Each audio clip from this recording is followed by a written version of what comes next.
Actually, it's called Intro Polar Geological Survey. You've got your computer. Number 9. I was in Poland not long ago giving this course, so I just didn't change the name, but it was a shale course I was giving. So here's the introduction to the shale course that I'm going to give you as an introduction to unconventional resource shale.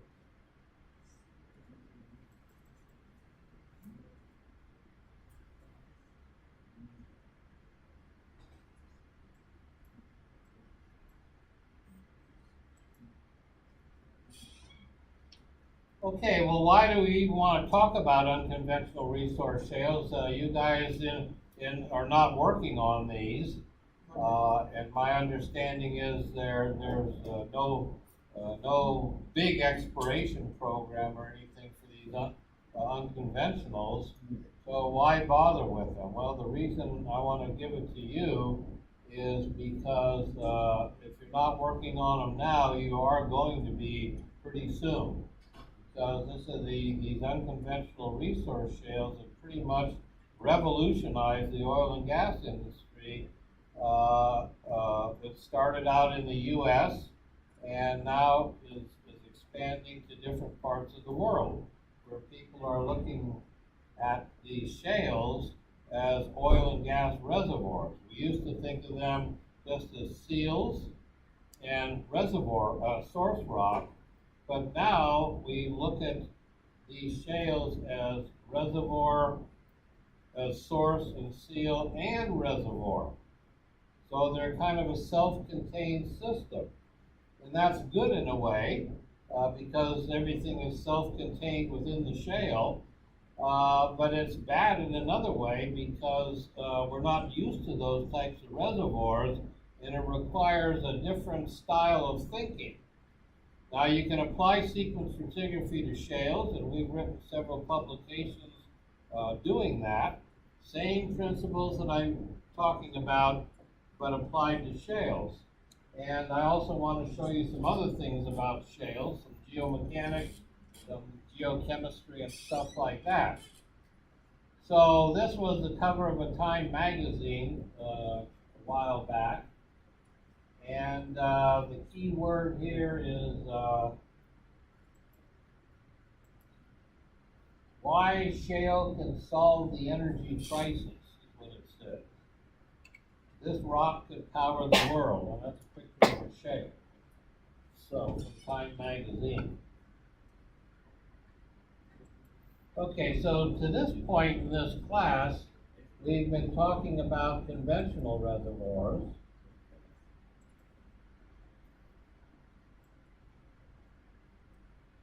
That are, relatively speaking, small volumes that are easy to develop. We use some of these modern techniques, and we can do a good job at adding reserves when we do, say, a reservoir characterization using sequence stratigraphy. But in relative terms, they're small. The unconventionals are generally very large volume reservoirs, because they're aerially extensive condensed sections, is what they are. Aerially extensive marine condensed sections, or you can have big lake condensed sections, lake shales deposited in a lake environment. In China, many of the resource shales were deposited in lakes at times in the geologic past. In terms of technology, in these conventionals, we have a lot of technology that's been developed. But the unconventionals, because they're so fine-grained and the pores are so small that you have very, very small pore spaces, very small low permeabilities, and so on. And because of that, you really need new technologies. Can't apply the old technology. One thing I don't like to see, but I see it fairly often, is where you'll be working on a shale, and someone will bring out a core plug data set, and here's the porosity and permeability of the shale. And I said, well, how do you know that's accurate? And well, we know it's accurate because we've been using that method for 35 years now. I say, have you been using it on shales? No, sandstones and limestones. Well, I say big pores, good connectivity. Your pore throats are big and you get the connectivity. Not that way in shales. The pores are so small that your connectivity is not very good, so your permeability is very low. You might have a fairly high porosity, but your permeability and ability to flow fluids is going to be very low. So you really need to get some advanced technology. And at this stage of the game, because of that, it costs more to drill wells in these unconventionals than in the conventional side. So those are some differences. Now there's several different types of unconventionals.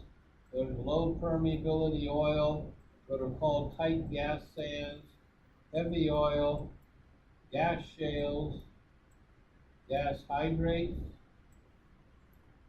full bed methane, and oil shale. And the ones I'm going to focus on are the oil shale and the gas shale.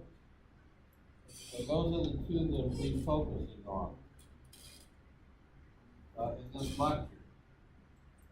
Okay, well, the technology that was developed that made it economic to produce oil or gas from shales, there were two technologies. One was horizontal drilling,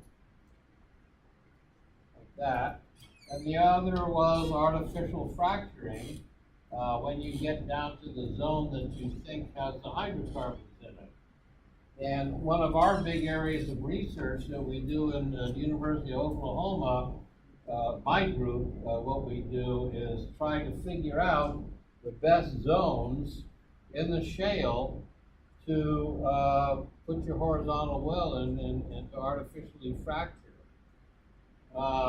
What that implies, which is the truth, is that shales are layered. They are not, we used to think 10 years ago, think that shales are just shales. Everything is the same from top to bottom of a shale. But we now know that that's not true, that you get layering just like you do in sandstone reservoirs. It's just that everything is so fine-grained and small, it's hard to see these features. It's hard to see the layering, but it's there. And the job that we try to do is characterize the shales so we can pick out the best landing zone for a horizontal well, and the main criteria being that there be hydrocarbons in that zone and that are near or adjacent to that zone, and that they have good brittle geomechanical properties, so they break, you can artificially fracture them, and that they have the right type of oil or gas contained within the shale. So that's what you try to do at any rate. And like I said, it's become big business around the world now. These are areas where there's proven resource shales, or proven estimates, I should say. And then there's areas where you have had some assessment and a basis for thinking that there might be shale, unconventional resources. And you can see by the map here that large parts of the world have the possibility of containing unconventional reservoirs. Now this is a 2015 map, so it's pretty well up to date, but several times a year, you read the newspaper, the energy section of the newspaper, several times a year, you'll see where a new shale discovery has been made in a new area. So tremendous, tremendous resource. And again, they're very large, like this one in Siberia here. Big ones, the two giant ones. And so, well, in the U.S., where I've done my work, these are the distribution of the potential shales, resource shales in the U.S. My group has worked on several of these, but we've really focused most of our effort on what is called the Woodford Shale that occurs in the state of Oklahoma. The state of Oklahoma is right in here. And we focus on that. Some of the other big ones, the Eagle Ford down here in South Texas. The Marcellus is a very large gas resource shale, covers a very large area. Barnett Shale. Barnett was the first shale that was developed as a shale, using shale technology, and a bunch of others. Not so many have been found out west, western U.S., but there probably are shales.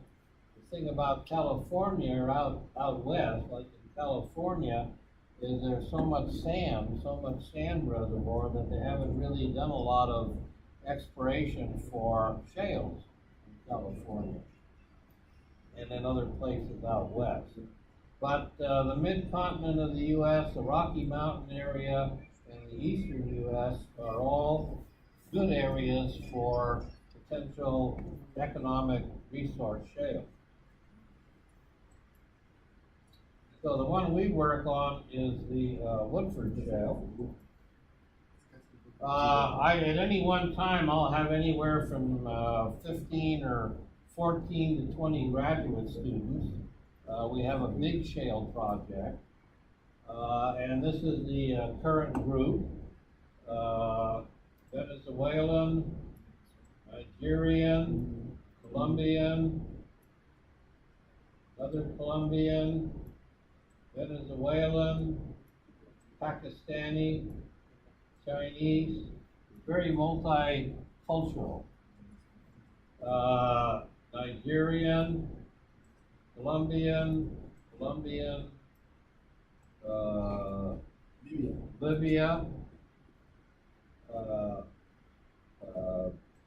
Colombian, and Gringo. One Gringo I got in my group. I really like international students better. They work harder and they're more enthusiastic. But I don't want to get into that story with you all. But that's why I often come down to these classes and I try to recruit people, students to come back up. And most of these here have been recruited by me. And I've had many others that have been recruited that have now graduated, recruited from South America. So this is my current group. See all those happy, smiley faces? They're all having a good time. And even this, he's the only guy. He gives me a lot of trouble. So he's not laughing. He's not smiling at all. In fact, it's anyway. He's very serious. All right, I want to give you just a couple of slides telling you about our program. And since I started the program in 2005, I run an institute called the Institute of Reservoir Characterization.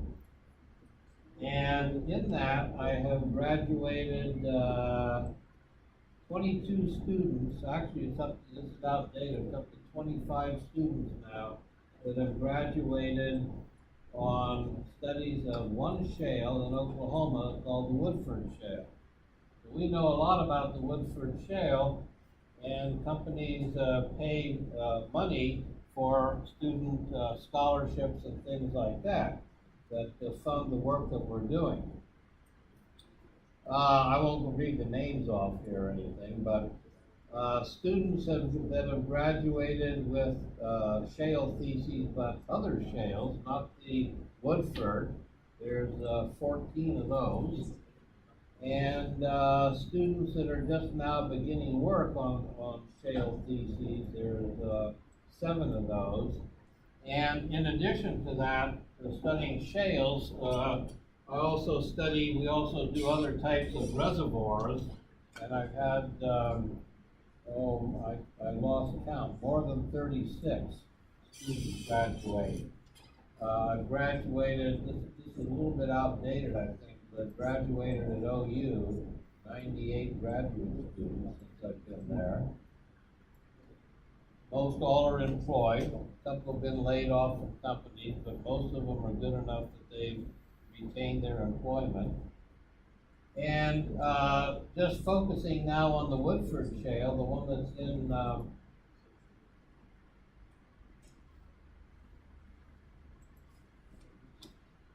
battery will be going.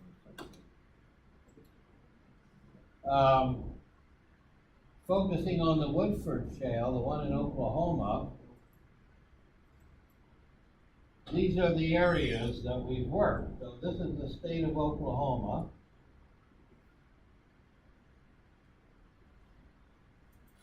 And these are tectonic basins. There's a basin here called the Anadarko Basin, another one, the Ardmore Basin, the Arkoma Basin, and then you've got a number of uplift areas. And you can see where our students, I've listed here, the numbers that correspond to students that have graduated with Woodford Shale theses. So we've covered, or we're covering, a lot of the main area. One of the main areas for the shale is down in here. Another one is up in here. And the third one is up in there. Those are 3 areas now that are very active for shale. As I said, I have companies that sponsor the research, and these are the logos of various companies. There's a few more that are shown here in this diagram that I've just gotten to join my consortium recently.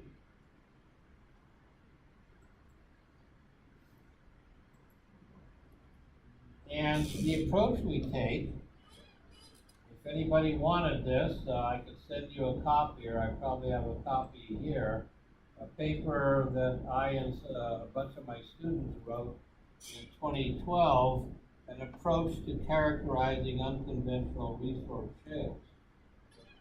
And again, our goal, the goal is to aid in improving horizontal well placement. The work that we do is aimed towards that.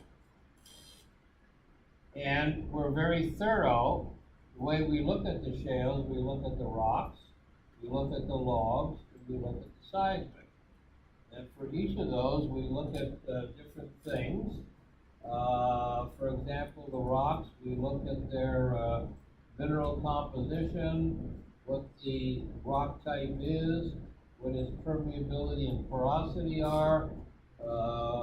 We look at the various small pores using specialized microscope. We do geochemistry of the shales to determine the composition of oils and gas, and to see what the potential is for hydrocarbon generation. And a big part is also geomechanical properties that we do. Well logs, we look at the aspects of the well logs. We do core log depth corrections. We determine the rock types from uncored wells by calibrating the log response when we have a well that's got core with it. We'll calibrate the log response so that then we can go to uncored wells, and in the uncored wells we can look at the log shape and then predict what the sedimentary deposit is going to look like.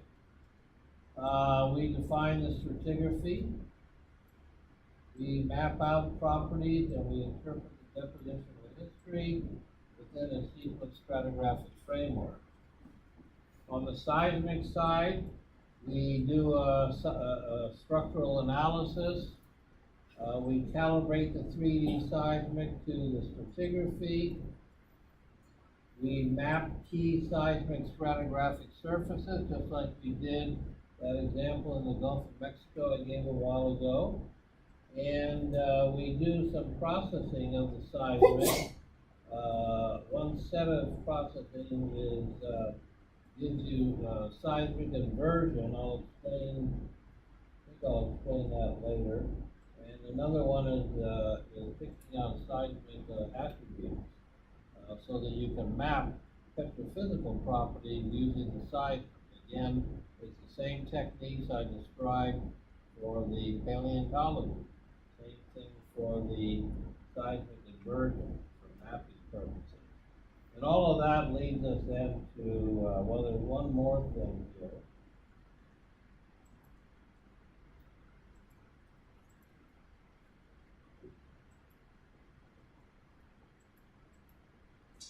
There's one more discipline, a newer one called chemostratigraphy, and that requires some special equipment that we have, and I'll explain what that is when we go as we go along. Well, this is a map or a cartoon made in 2009 that really just refers to shale gas production. And so here's your productivity in the center here. That's what you're after, is the production. And these are the factors that control that production. You've got, you have to have rocks that are brittle, that'll artificially fracture. You need a certain thickness and acreage to have enough oil or gas in those pore spaces to produce from. The reservoir pressure is important for determining compartments and things like that. We look at the pore network and the reservoir quality, looking under those thin sections that I pointed out, and my group doesn't really do this. Content of gas, both the free and absorbed gas. But we do look at the thermal maturity of the organic matter. And we are always trying to develop new technologies. And then the bottom line, and really, I think unfortunately, but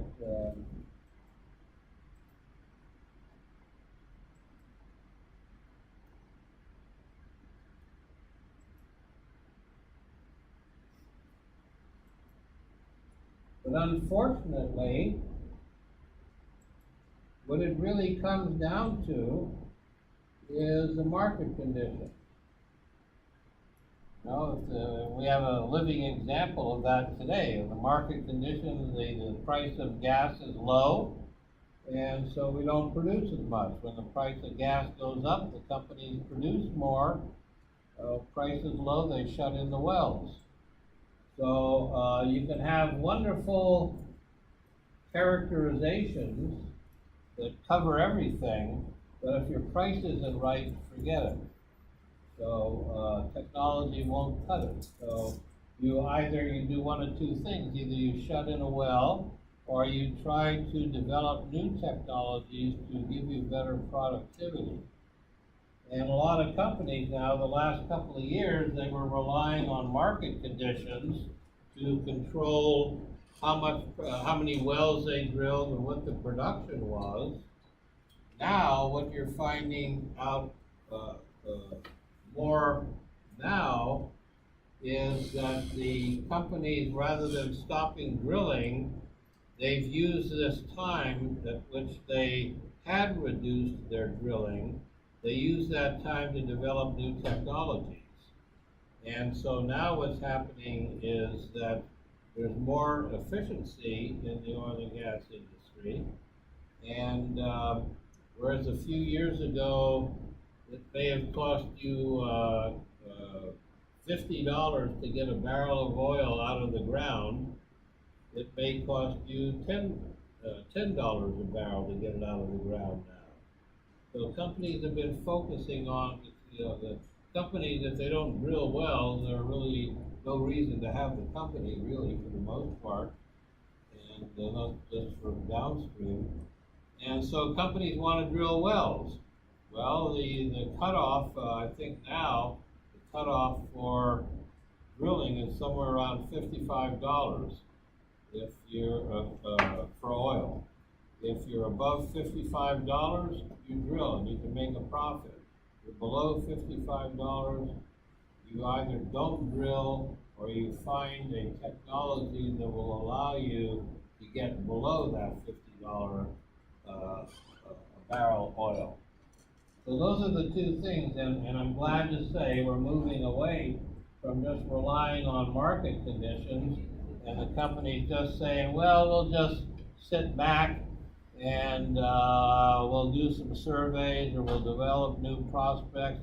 We'll just kind of hang around until the price gets better. And the companies that are about to do the best are the ones that took that time during the downturn. They took that time to develop new technologies and ways to cut costs. So you can drill now at costs that were too low a few years ago.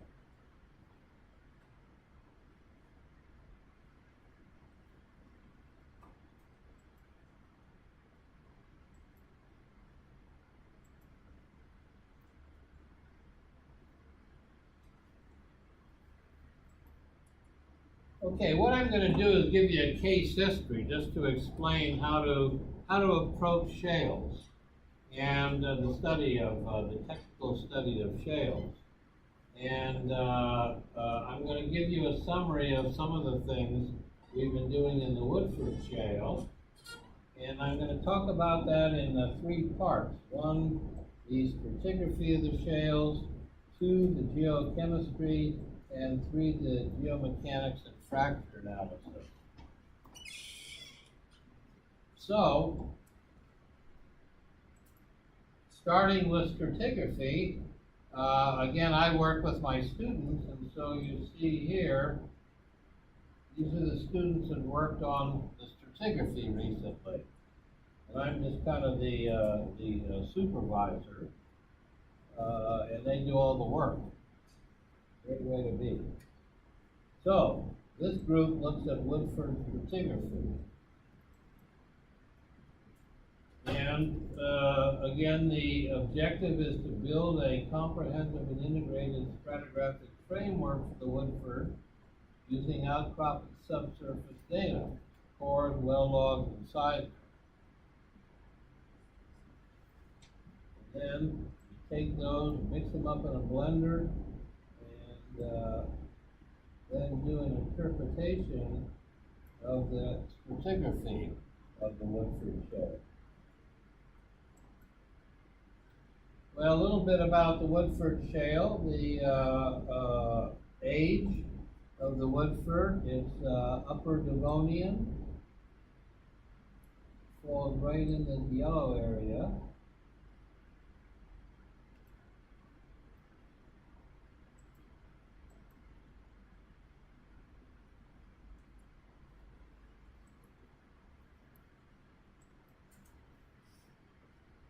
And the Woodford Shale is underlain by a major unconformity.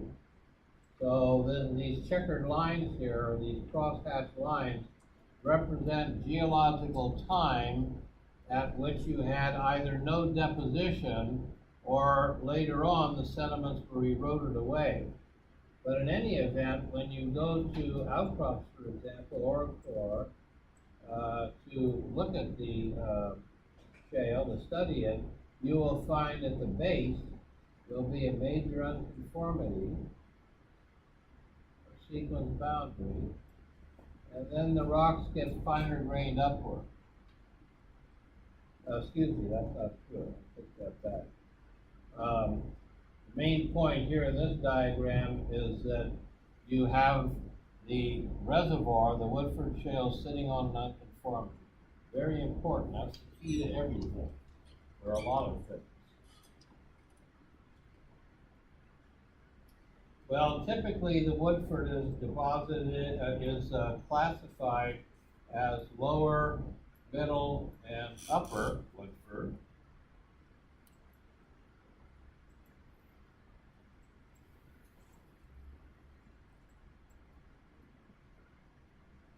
And what you see here are color-coded the main areas where there's exploration and development going on today. We have funny names that we use in Oklahoma. This purple area here is called what we call the stack play, because you have several reservoirs stacked one on top of the other. And down here in green is what's called the scoop play, and that's an acronym for South Central Oklahoma Oil Province. So the Woodford is an oil shale in large part. There's also gas as well.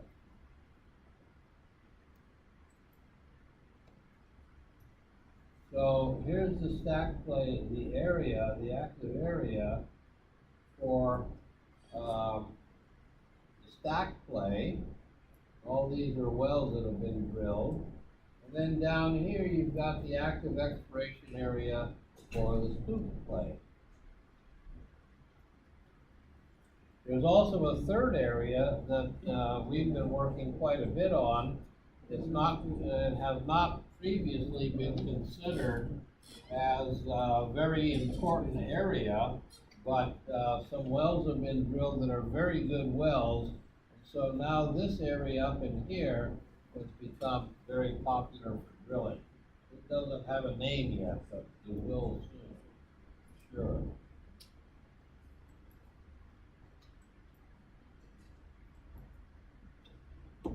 Okay, here's just kind of the simplified, it's the same sort of diagram that I showed earlier, where we look at the rocks, the logs, and the seismic. I've broken it down a little bit here. Outcrops and core.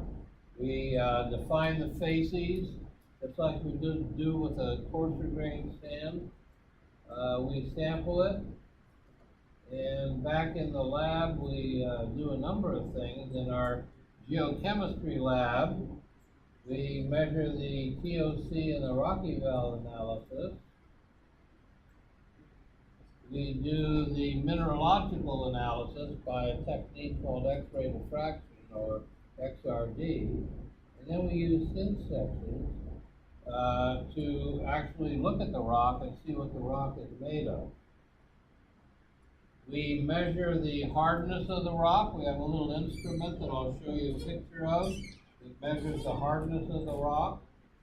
And another instrument called a scanning electron microscope that allows you to look at the rock under very high magnification. And that's the SEM part. The EDX part here is a technique that allows you to determine the chemical composition of the rock. And so we take all this data together, we determine that from the rock, and then we've done a facies characterization, and all that's over.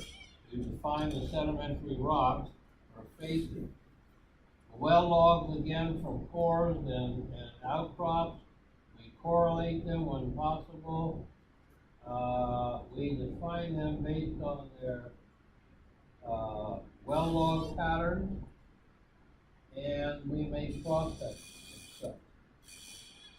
Then the seismic, we do 2D regional transects and integrated 3D seismic transects. So it's multidisciplinary. Got your geologists here, your petrophysicists there, your geophysicists there, You've got reservoir engineering input, which I don't show in this diagram, but we certainly have that. And that's the way we approach, or that's the methodology that we would use to approach the study of the Woodford Shale and other shales.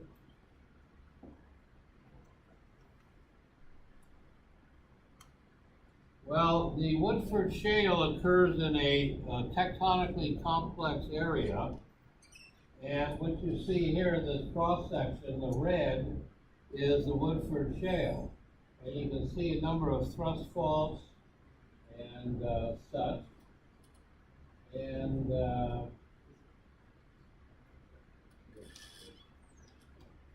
some areas that have not been drilled heavily because they're too near faults.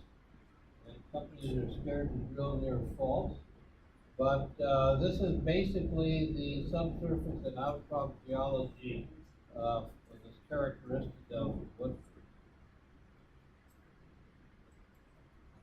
Now, we like to do our work in outcrops. Being geologists, we love to go out in the field and beat on rocks, and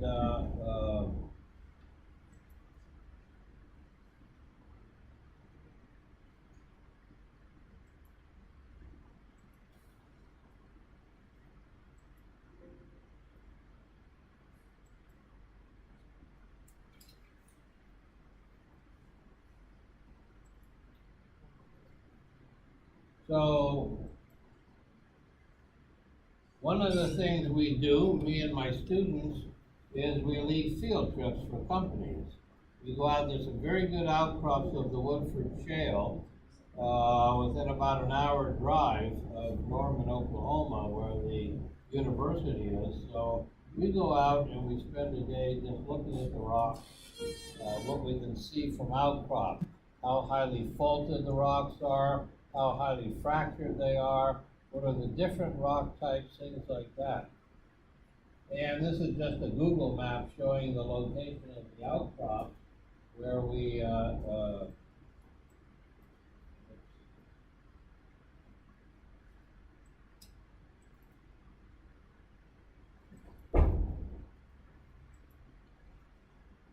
this is the location of the outcrop, or the outcrops that we go to. The main highway comes down here, so we go through that. And there's several of them there. I'm going to show you a few pictures after lunch of some of these outcrops and what the shale looks like. So why don't we break for lunch and start again about 2 o'clock, okay? Talk more about shales. You want me to, Julio, you want me to sign those now? Okay. Yeah. I will bring them up. Oh, okay, well, we can do it after.